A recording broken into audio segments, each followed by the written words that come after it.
Hello, everybody, and welcome to This Week in Westerly. My name is Ben Barber. This is Michael Niemeyer. Hey, Mike, how are you? I'm great. How you doing, Ben? I'm wonderful. Today is a birthday in the house, and you can just guess which person's birthday it is from this. Assuming But it's Braden's, you got a Mario theme party going on? you would think that it was Braden. It's actually Dave. It's Dave's birthday, and Dave is just a huge Mario fan. Yeah, so I think he's 33 now and loves Mario. I'm kidding. Of course, it's Braden's 6th birthday. How are you? What's up? What's new with you? And what's up this week in Westerly? Well, I'm doing great. I got some exciting news recently that we're going to have the playgrounds open again. I got two little kids. Can't wait to get them out there. I got to take a little pause. That we can't go out right away. For anyone who doesn't know me, my youngest daughter is getting corticosteroid treatments for a brain disease, but and while she's getting those, her immune system's suppressed. So COVID or no COVID, we'd be in super lockdown right now. Yeah. But in a couple weeks, her immune system's going to be back online, and you can bet we're going to be out there. I think the only thing is you still have to do social distancing. You still have to, everyone's got to be in masks for a little bit longer. But in general, here we go. This is the start of it. Things are going to start getting back to normal. And let's make that first one the playgrounds. We're going to be cautious. We're going to be safe, but we're going to be joyous. I can't wait. That's what I got going on. I love it. So today we have a very special. We have two very special guests and a special show. That every show that we're doing on here feels special, which is really nice. This is only the second one, but I really like what we're doing here and what your mission was for the show. So why don't you introduce our guests and sort of reiterate what we're doing here on This Week in Westerly? Sure. This Week in Westerly is a show about introducing the folks of Westerly to Westerly itself. As we leave this period of the pandemic, Westerly deserves to have a real renaissance. And to make that happen, we got to know what's going on. We got to know who our neighbors are. And this show is aiming to do that. So this week we have the Westerly Anti-Racism Coalition, one of the newest parts of our civic life here in Westerly. Their motto is embracing multiculturalism to address racism through education. And to speak, we have April Dinwoodie. She's a podcaster, speaker, writer, former chief executive of the Donaldson Adoption Institute. You can check out her podcast, June and April, wherever you get your podcasts. And we also have Kayla Kennedy. She's captured a year of anti-racism activism in photo and film, a real moment here in the history of Westerly that she's captured. So thank you so much to both of them for being here, and let's bring them in. Hi. Hi. Kayla, hi, April. How are you? Great. Excellent. Thank you for being here today. And thank you for all of the work that you're doing in our town and in our area. So can you just start by giving us a little bit of background on who you are and what you guys do? Sure. Well, it's great to be here. It's great that this exists. I love the framing of kind of reintroducing Westerly to itself on some level, and the timing of this is it's just right on. So great on you both for making this happen. And as I think you opened up, the Westerly Anti-Racism Coalition, A.R.C, is an organization of individuals who have been together over the last year protesting racial injustice, both on the macro and on the micro, like what happens in the world and then how it translates to Westerly. And we can go into a lot more detail on how we started, and what we're doing. But that's kind of it in a nutshell for right now. It's, a group of individuals who have come together through a shared passion and interest in seeing change happen again, both on the macro and on the micro.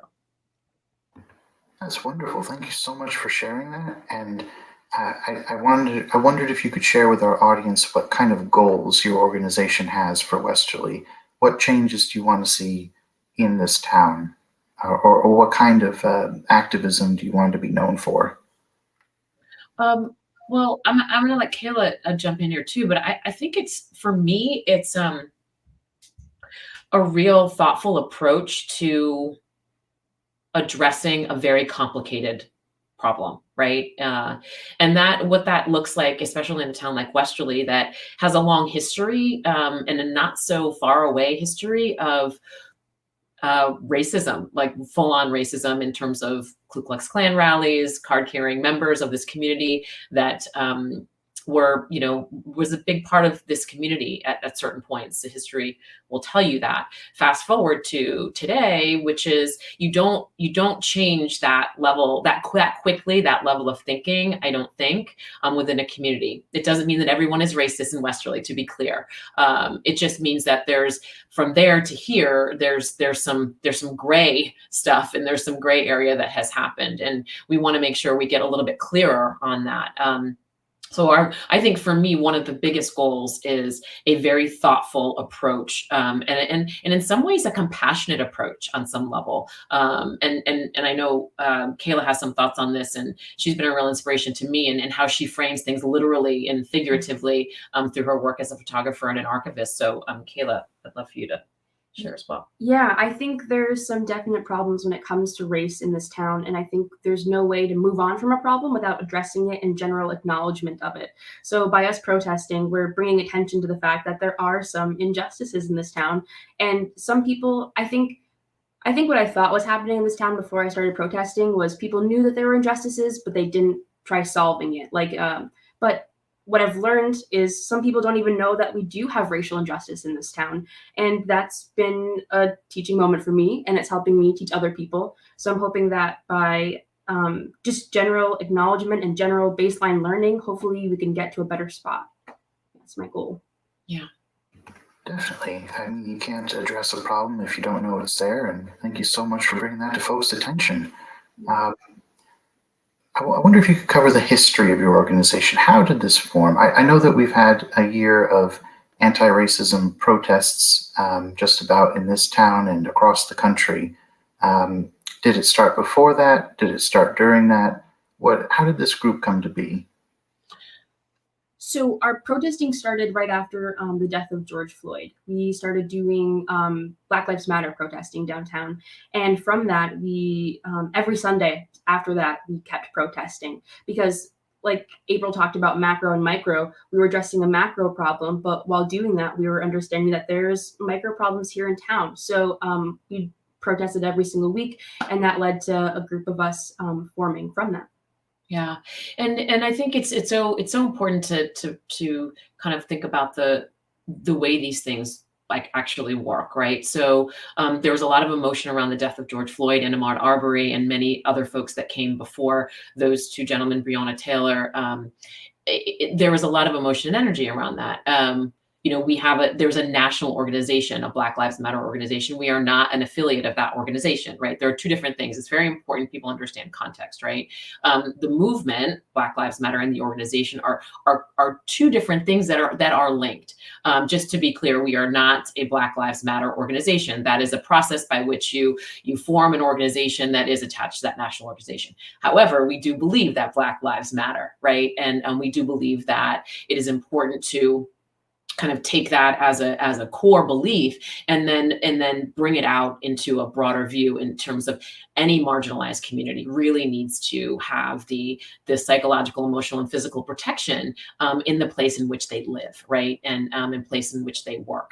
So I think it's important to note that. And then, from that moment of like, what do? We have all this energy, right? We have all this emotion. We're going to make our voices heard. From that point when we first started protesting, and I joined it several weeks after it first started because I didn't even know it was existed, and then I saw it happening. I was like, I need to be part of that. it wasn't really long before I started thinking actually about, okay, protesting is important, like having our voice heard, like being in service of, enlightening, just even being present is important. But there's got to be some real work and productive effort behind that as well. It's a both and I think that's, we started sort of loosely talking about what we do and what we want. I think the last piece of this that I really got motivated after seeing some of our town leaders in some of the Zoom meetings that were happening and occurring. Really, most of them really talking about the fact that somehow our little town of Westerly had cracked the code on racism and that didn't exist in our town. So we are a model for everywhere else in the world, and we should be doing a masterclass on anti-racism, right? Which is just not the case. I mean, so in seeing that in real time, I was like, wait, like, and there were a handful of folks that would say, yes, there is racism here in Westerly, but it was the majority of the folks that were really like, no, we're good. That I was like, oh, hold on a second. So I think that really, for many of us inspired us to say, okay, so we've got some real practical foundational work to do in addition to our protesting. So I think that's how it all kind of came together in terms of activating something in addition to the protests that say, well, what do we want to change? Have you had an opportunity to engage with these leaders in the way that you said? Has that happened yet? Yeah, as a matter of fact, it has. We, thought, well, first things first, right?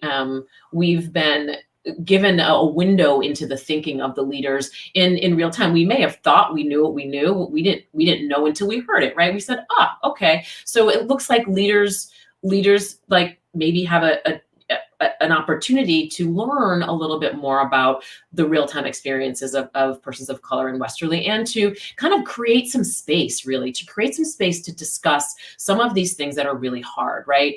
This was not about, like, engaging these leaders was really in service of helping them, right? Like if our leaders are better, we're better as a community. So our spirit of this was not blaming or shaming, not thinking we're going to fix racism in a couple of short meetings with a few leaders, and to have some not cohort backdoor meetings, but to have some holding place where these are intentionally, sort of safe places to have conversations about stuff that's really hard. So the spirit by which we were engaging leaders in this town was that, and we had a couple of initial meetings to say, look, we are thinking about what changes could happen in Westerly. We are thinking about the approach to that, which is, embracing multiculturalism, educating, being open and educating, and being in real productive conversation about the harder things, which right now there's no container for. A lot of people can talk and bring their point of view to something, but the conversation isn't like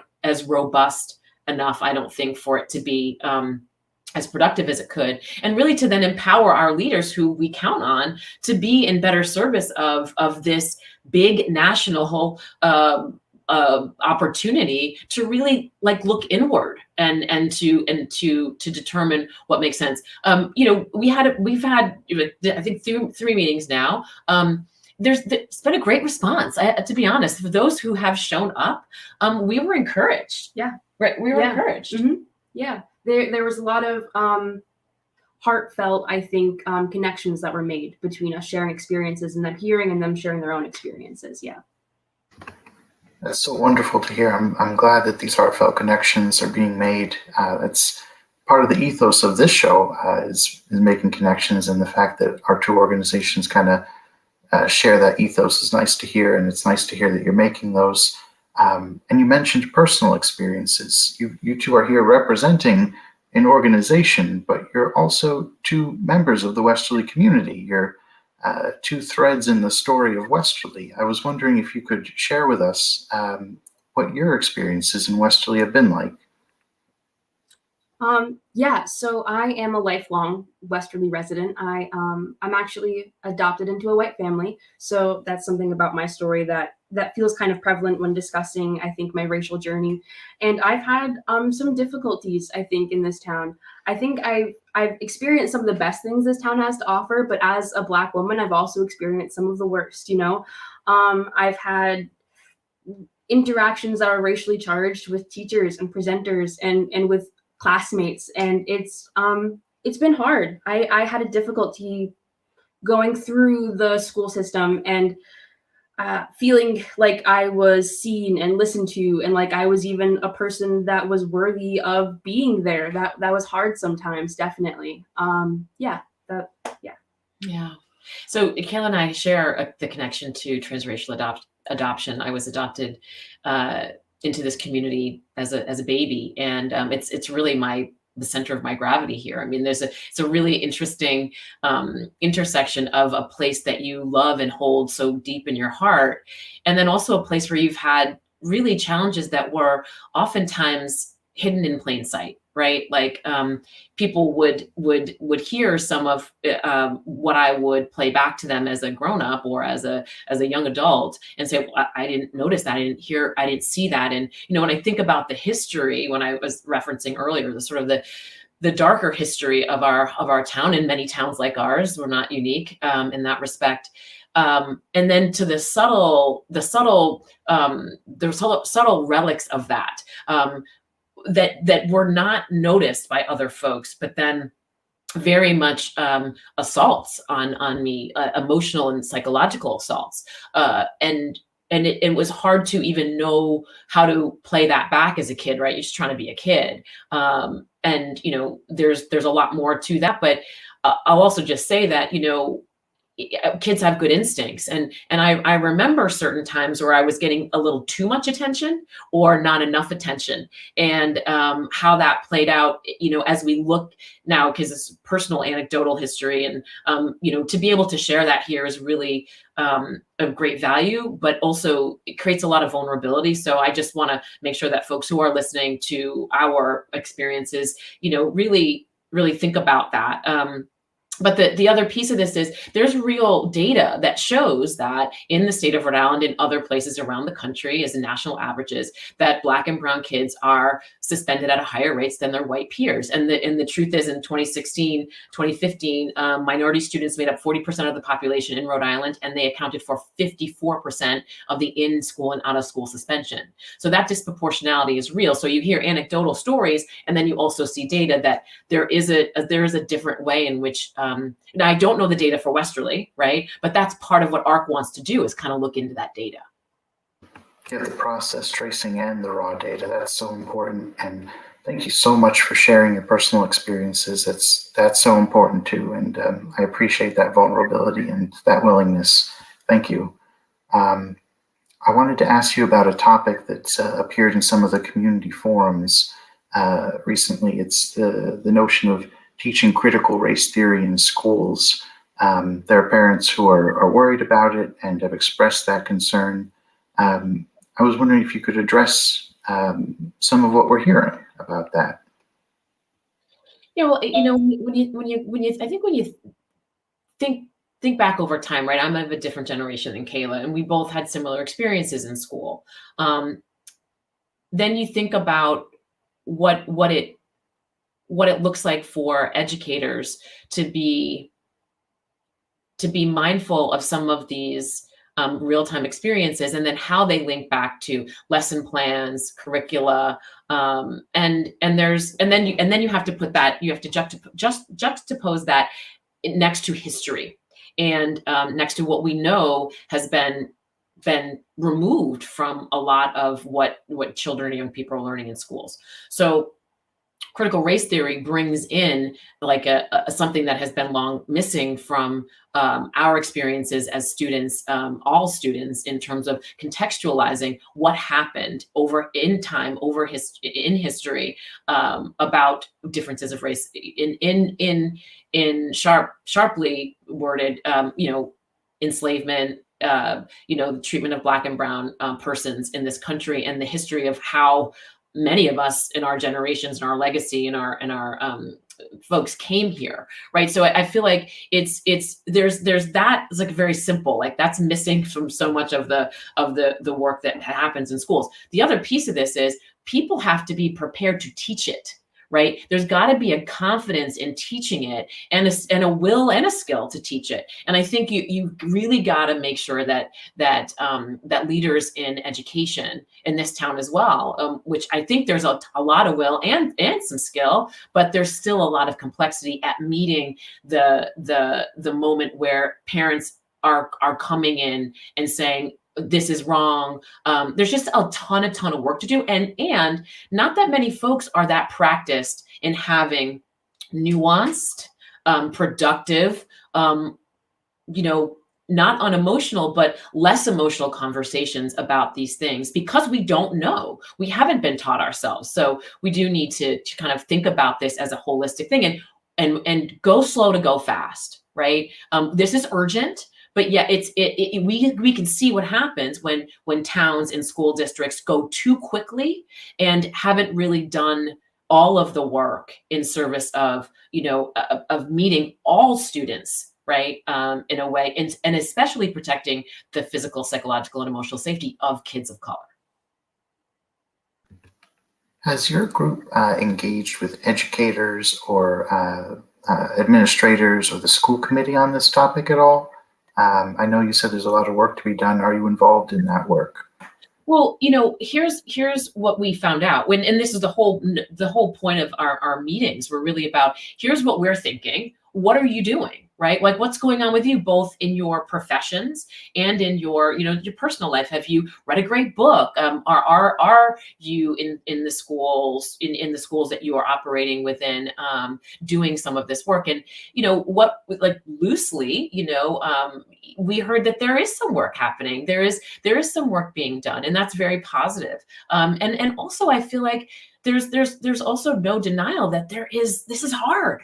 That this is really, really difficult. And so I do think that we've learned a little bit. There's a lot more for us to learn, but we just want to be in service to the leaders of this town, and to show leadership ourselves as people who do have some experience, both personally and professionally, and offer ourselves in service of a path forward.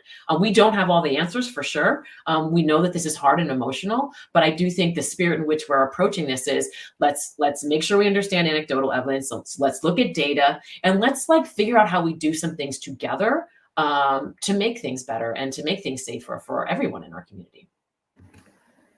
Now, to bring it back to your experiences, if this kind of teaching had been going on when you were going through the school system, and to be perfectly clear with the audience, I have a Black daughter in the school system right now, so I have a vested interest in this answer. Would that have improved some of the experiences you had? I'm hopeful that it would have. I think a lot of the things that I went through were just ignorance. People just had no baseline knowledge of what I guess how to deal with race, or what was appropriate and what wasn't appropriate. I had a class in high school where the teacher made us trade slaves with horses. That was hard. I was a Black person, the only Black person in the classroom, and everyone was having a great time as they were passing around their little cards, the little picture slave on it. That's something that probably wouldn't be happening if there was some baseline knowledge of how to educate on race. I've had presenters come talk to our classes, and they've said awful things to me in regards of slavery. And if there was a baseline, there wouldn't be this level of not knowing, and this level of misfooting. I believe. That's terrible. Thank you for sharing that with us. Ben made sure to cut to my shocked face when you said that. Thanks, Ben. But yeah, thank you for sharing that.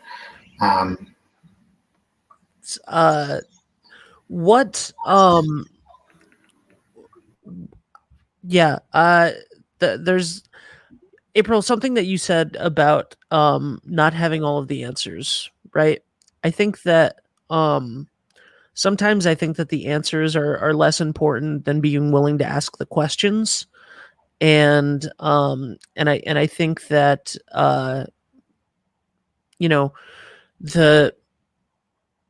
anyone that is against the conversation is shutting the door on it. like the goal, the first goal, right? Go slow to go fast. The first goal is to make sure that we all have the empathy to understand that we don't all understand, and that we don't all know all of the answers, and that we don't have perspectives on everything. And I think that that's been, that's every conversation that I have like this is a wonderful opportunity to learn something that I didn't know before. And I don't have any answers for any of this.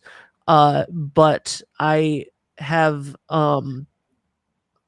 incredible empathy for everything that you guys have gone through, but I have such I admire so much about what Westerly A.R.C is doing right now. And I think that these conversations are so important to have, and they're important to have with the administrators, they're important to have with the teachers, they're important to have with the community leaders. And something that I have a question on right now is that this is like you said, you're not a member of the Black Lives Matter organization. However, and this is back in June, when all of the protests started after the death of George Floyd. I was doing the community conversation show with Governor McKee, and we got to speak to various representatives from the Rhode Island Black Lives Matter organization. And Governor McKee would always say, less than an organization, it's a question. It's just a question that you have to answer for yourself. Do Black Lives Matter? Yes or no? And that was always because I think that when, so many people get close to the chest and guarded, and they don't want to hear that there's injustice in the town that they live in. They feel like you saying that is attacking them personally. And that's just bullshit. I'm sorry. Like, it's, that's crazy that you're not attacking someone personally, unless they do something specifically, but systemic injustice is so clearly real. And all you need is the empathy to ask the questions and to have the conversations and to be able to answer that question. But the reason that I brought that up is because you are the Anti-Racism Coalition. And at the moment in America, I don't know what the case is in Westerly, but I know that at the moment in America, we are seeing a gigantic uptick in Asian hate as well. And I know that Westerly has a fairly significant Asian population. So my question is, what have you guys seen in Westerly in regards to that, and what tools are there for members of that? Hopefully there isn't a lot of that here, but I know that with everything that's happened in the last year, that has gone on exponentially. And I see it. I have a lot of friends in New York and other places that are sharing these awful things that are happening to their friends, and it's real, and it's, and I'm just wondering, like, what has that situation been like in Westerly, and what kind of conversation has that added onto with ARC? Sorry, Well, really long question. I know well, I didn't speak for a half an hour and then I wouldn't shut up. I'm sorry. Well, I think I want to address one thing first, which is, you said a couple times, like, people need empathy, and you have empathy. It's really hard. And having grown up in a white family in Westerly, a family that loves me and I love deeply. I mean, there's just no question about that. It's hard for people to understand something that isn't their experience, right? So as you actually, the basis of this podcast, which I think is really interesting, is why I want to make this point. The pandemic has given us a little bit of a window into certain experiences, like this very shared experience, right? moving with precision, I like to talk about, right? We have all had to mind our movements, to be 6 feet away, to organize ourselves when we go into a store. Welcome to the party, right? Welcome to the party, the rest of the world. Like if you're a person of color, many of us, I'm not gonna speak for all, you have to think about how you move in the world. And guess what? Shocker, people don't like that. There's a large outcry of like, you can't tell me what to do. That's different than I don't like this. It's exhausting having to think so intricately about how I move in the world. I just like people to sit with that for a second. That's just one thing, right? Like you don't like that, but like that's, as an adopted person and as a person of color, like that's been how I've always pretty much moved for as long as I can remember, is being very clear about where I am in physical situation and an emotional situation. So I just want to say that I don't like the pandemic, to be clear, but I think there are parts of this experience, including looking at the disproportionality of people impacted, that really it can provide some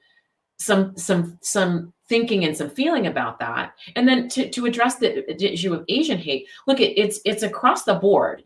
Minority folks, and particularly around the pandemic, have been targeted, especially Asian people.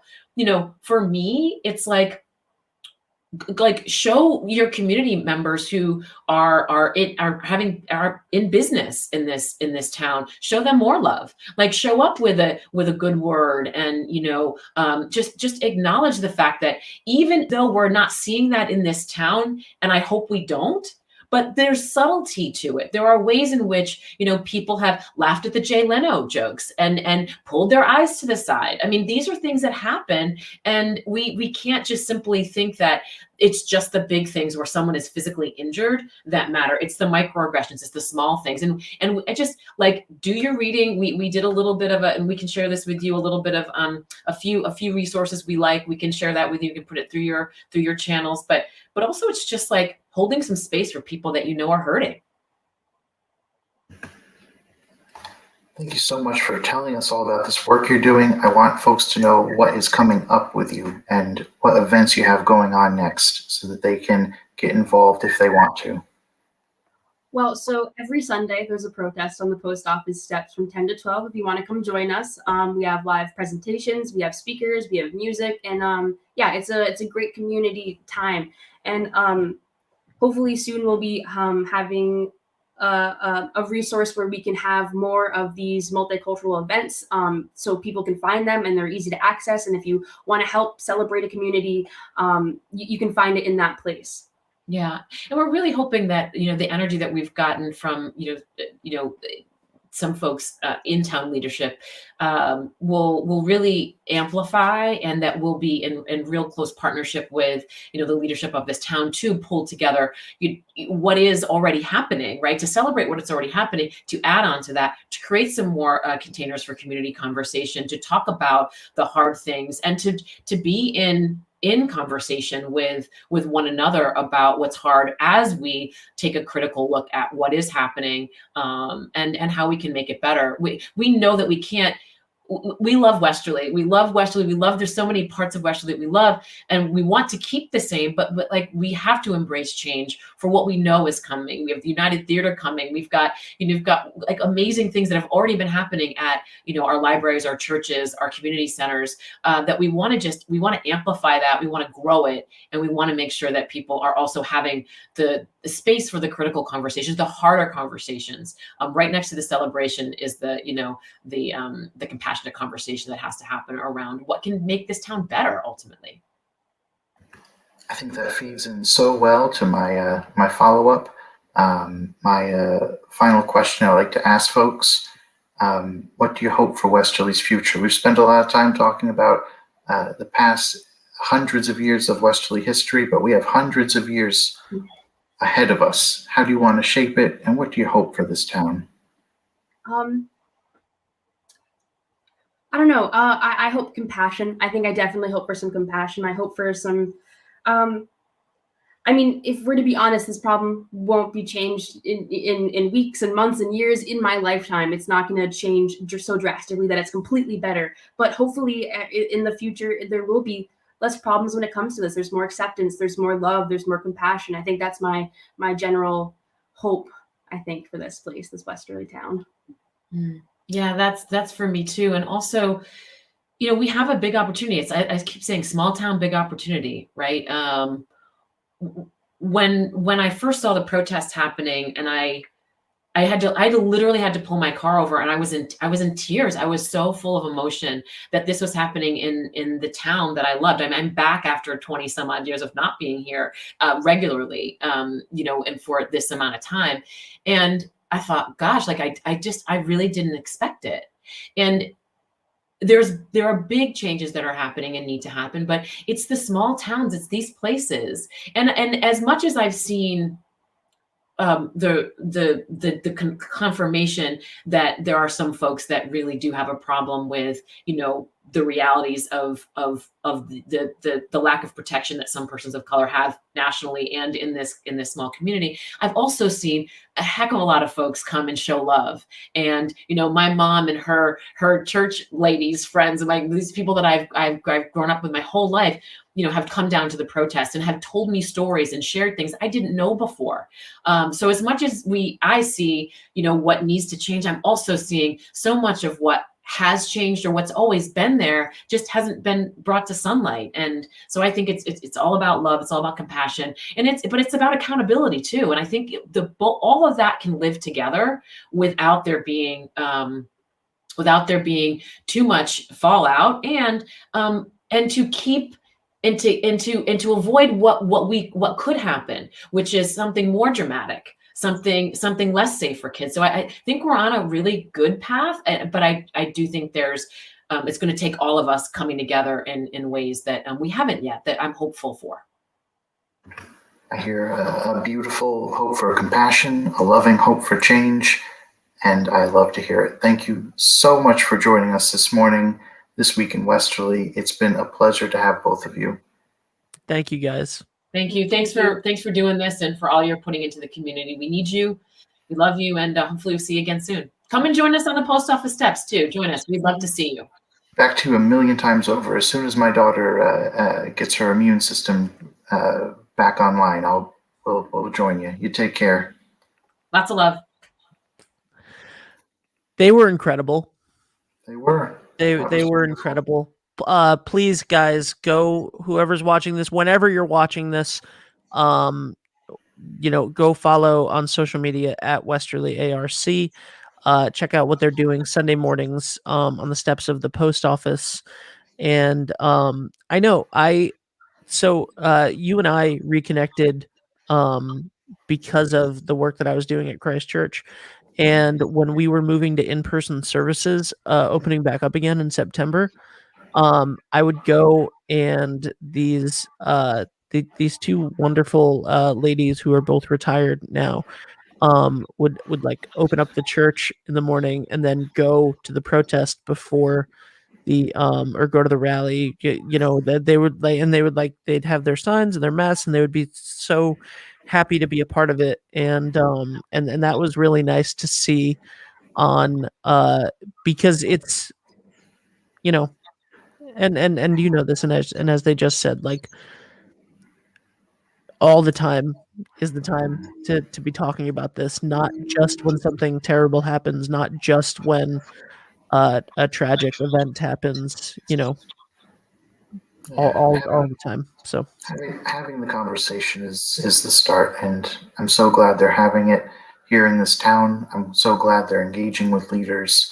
And I'm so glad they joined us this Saturday morning to talk about it. And I'm glad I got to spend my Saturday morning with you too, Ben. Same. And I would cheers you with my Mario cup, but it's water, and that's bad luck. So thank you, guys. Please go like the Facebook page, This Week in Westerly. It might be where you're watching this.